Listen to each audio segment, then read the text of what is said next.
part of, so my father lived a very sacrificial life in that I watched him spend, people will sometimes, oh, Paul, you're so smart. You've read all that.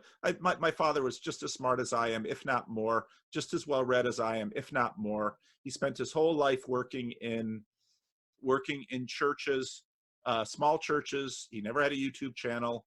In the denomination, people knew him and respected him. But his first 36 years he spent in Paterson, New Jersey, moving people's refrigerators and stoves, bringing them food, preaching sermons, doing funerals for people. The funeral director got a body from the city and had to go to Potter's Field. Stan will say a few words, and so call Stan. And so here's a guy who lives his whole life doing this, never making much money. And it's like, why? Why do that? Why sacrifice yourself for people that this world will never know or value? And this is where God comes in a big way, because the frame in which we live right now is the implicit assumption is you have between 0 and 80 to live your best life now.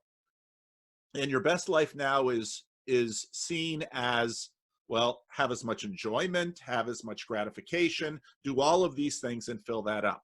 Now, you might say, well, I'm a firefighter because it's meaningful to me. And, long before Jordan Peterson came along, it could be that your service as a firefighter was a gateway drug to all of this, because you've developed in yourself a sense of meaning. But it gets to some point when, how do you sustain sacrifice, even if it's meaningful, in a way that this world says is irresponsible?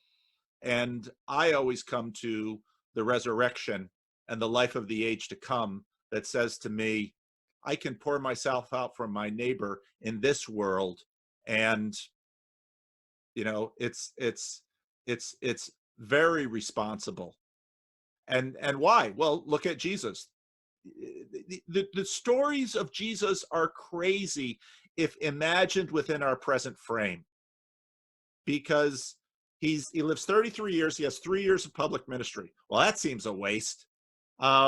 And the 3 years of public ministry, he tells his disciples, I'm going down to Jerusalem and I'm going to be betrayed, turn over to Gentiles, and they're going to crucify me. And Peter says, that's crazy talk.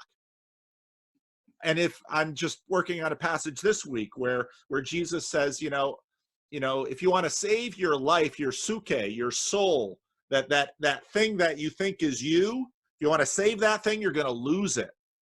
You need to take up your cross and follow me, and then you'll find it. That's nuts. And he says, anybody who doesn't do this, when the Son of Man comes with his angels, I'll be ashamed of him. It's like, boy, Richard Dawkins is going to read that thing and say, that's nuts. But actually, it's that kind of living that leads people to get a terribly expensive medical degree in North America and then go and serve Africans for their whole life long. And if that's crazy, that's a beautiful kind of crazy, and I want the whole world to live it. So that's why, God and morality are definitely connected, and we can kind of do things in short bursts, but boy, for me, it's a lot easier if I've got the resurrection and the life of the age to come behind me to give myself to people who probably don't deserve it. Yeah, but also it's a lot easier to love somebody